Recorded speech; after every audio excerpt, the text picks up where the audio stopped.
Le roman Les coups de la vie renferme plusieurs petites histoires qui ont d'ailleurs été adaptées en série télé, dont cette série a connu un grand succès. Pour aujourd'hui, nous lirons l'histoire qui s'intitule ainsi « Mes deux fillettes de 4 ans sont des sorcières ». Avant de vivre cette expérience plutôt invraisemblable, je ne croyais pas au pouvoir mystique des sorciers. Je n'avais jamais imaginé qu'il pouvait y en avoir dans mon entourage. Financièrement, je ne me retrouvais pas. J'étais pourtant bien payée, mais chaque fois que j'allais à la banque, mon compte était vide. On me disait que j'étais passée faire un important retrait. Je n'y comprenais rien.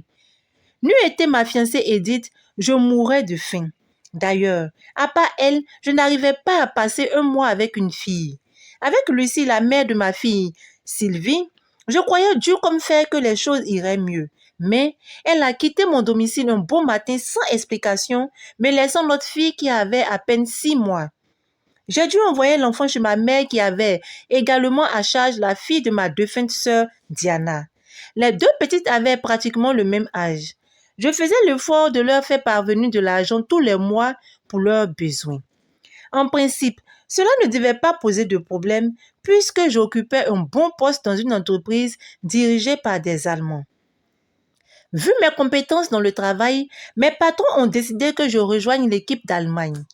Les papiers de l'affectation étant en cours, j'ai voulu régulariser ma situation avec Edith avant de partir. Je me suis rendue au village pour faire part de mes intentions à ma mère et de mon désir de récupérer les deux enfants, c'est-à-dire ma nièce Essie et ma fille Sylvie. Ma mère n'a pas trouvé d'inconvénient à ce que je m'occupe d'elles. Elles étaient adorables et très éveillées.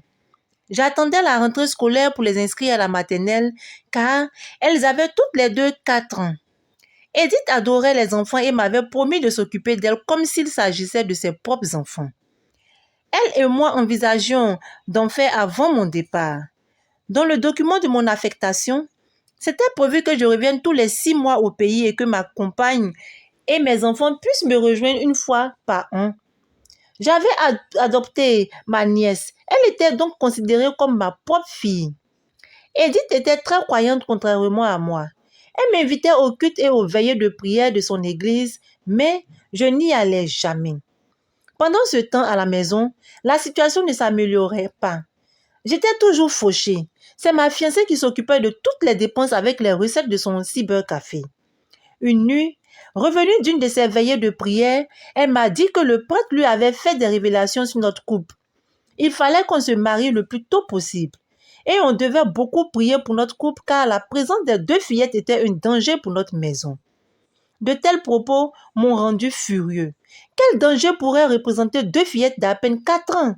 J'ai fait savoir à Edith que si j'évitais ces lieux de prière, c'était à cause de ce genre de mensonges. Je l'ai même accusée de ne pas aimer mes filles parce qu'elles n'étaient pas leur mère. J'ai boudé ma fiancée un moment, puis elle s'est excusée et les choses sont rentrées dans l'ordre. Toutes les nuits à la maison, je sentais une présence dans notre lit. Sylvie aussi ressentait la même chose. C'était comme si quelqu'un d'invisible dormait entre Edith et moi. Elle disait même ressentir comme des coups de pied dans son bas-ventre. Ce qui lui avait valu 2 fausses couches. Au travail, mon patron ne parlait plus de mon affectation. Les papiers étaient prêts et il ne manquait qu'une signature. Mais chaque fois que j'en parlais, il changeait de sujet. Il remettait toujours au lendemain. Tout était bloqué dans ma vie. J'ai donc décidé de rendre visite à Dieu sur invitation d'Edith pour comprendre ce qui se passait. Avant même qu'on aille à la prière, celle-ci m'a demandé d'observer la manière dont mes filles jouaient. Je ne l'avais jamais fait auparavant et là, je constatais que leur jeu était plutôt bizarre. Sylvie avait une vieille poupée qu'elle habillait toujours avec des morceaux de tissu qu'elle cousait elle-même à l'aide d'une aiguille. Lorsqu'elle finissait d'habiller sa poupée, elle la piquait avec son aiguille au niveau du cœur. Et si elle ne touchait jamais à sa poupée, elle préférait déterrer de l'herbe dans le jardin qu'elle tressait comme les cheveux d'une poupée. Après avoir tressé l'herbe, elle finissait toujours elle aussi en piquant l'herbe avec une aiguille et ce, dans un silence total. Après les avoir observés, j'avoue que j'étais plutôt intriguée. Edith trouvait cela mystérieux. Elle voyait en ces jeux des pratiques vaudou. Le jour de la veillée de prière, j'ai été surpris d'entendre le prêtre dire que mes filles étaient la cause de tous mes problèmes. Franchement, j'avais du mal à le croire. Il m'a conseillé de leur poser la question dès mon retour à la maison. À notre arrivée, il était environ 3 heures du matin, mais les enfants étaient encore éveillés. Elles jouaient comme toujours, l'une avec la poupée et l'autre avec l'herbe. C'est ce jour-là que j'ai enfin compris qu'elle n'était pas simple. Énervée, j'ai dit à mes filles que je les renverrais au village auprès de leur grand-mère pour avoir la paix chez moi. À ma grande surprise, elles se sont mises à rire et c'est ma fille Sylvie qui a pris la parole en disant « Toi, tu peux nous faire partir? Tu as bien de la chance. C'est ici ta nièce qui a fait que tu vis en ce moment. Mais tant que je n'ai pas fini ma mission qui est de te tuer, je ne bougerai pas d'ici. » Je n'en croyais pas mes oreilles. Edith m'a fait signe de me calmer car j'étais prêt à lui porter main. Elle, tout doucement, s'est approchée d'Essie et l'a interrogée pour savoir pourquoi elle ne voulait pas qu'on tue son oncle. Avec un air serein, Essie nous a dit qu'elle était ma véritable femme et que si elle me tuait, ses 2 enfants n'auraient plus de père.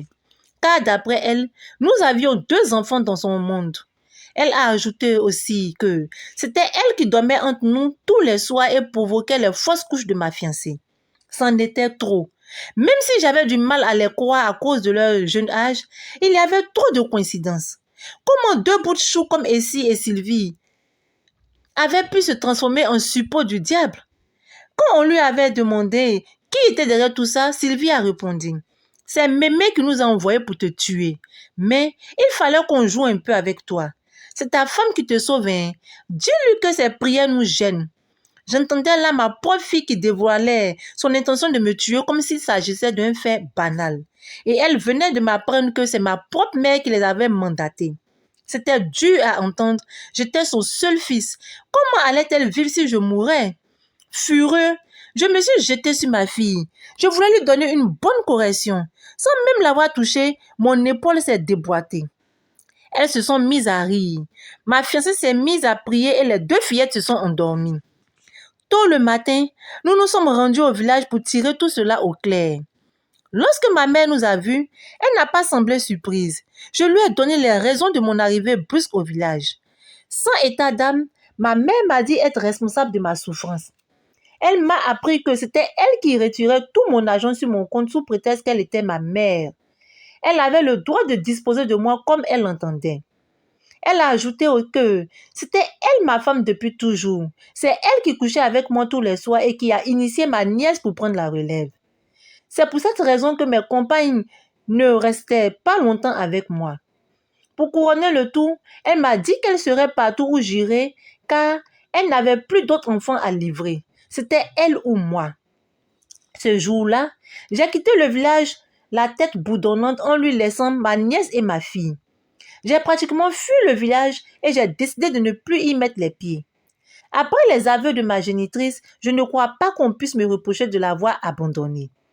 De retour à Abidjan, j'ai pleuré comme un enfant en rendant compte à ma fiancée. Nous sommes retournés à l'église pour tout expliquer au prêtre. Il m'a conseillé de me retirer pour un certain temps dans un camp de prière. J'ai accepté sans même me soucier de mon travail. Je suis restée dans ce camp pendant près de 3 mois à prier et à jeûner. Toutes mes nuits étaient agitées. Je sentais la présence de ma mère qui me cherchait partout. Mais le camp était comme une forteresse pour elle. Elle ne pouvait pas y pénétrer là-bas. J'ai vu la puissance de Dieu. Maintenant que je n'avais plus de mère, plus d'enfants et que je pensais avoir même perdu mon travail, il fallait tout reprendre à zéro. Mais j'avais foi en Dieu. Un jour, Edith a débarqué au camp avec mon patron à qui elle avait pris soin de tout raconter. C'est vrai qu'il ne comprenait pas grand-chose au pouvoir mystique des Africains, mais il était compatissant. Il m'a demandé de revenir et m'a dit que mes documents étaient signés. Il fallait juste que je remplisse quelques papiers pour pouvoir aller travailler en Allemagne. C'était merveilleux et c'était l'œuvre de Dieu pour qui j'ai une reconnaissance infinie. J'ai demandé qu'on célèbre mon mariage avec Edith car elle m'avait été d'un grand soutien. À ma sortie du camp, je suis directement allée à l'aéroport. Je croyais en la puissance de Dieu et j'avais décidé de faire une croix sur ma famille. Mon patron avait promis d'aider Edith à me rejoindre en Allemagne, puisqu'à part elle, je n'avais plus aucune autre attache ici. Ainsi se termine notre histoire. Je vous dis à très bientôt.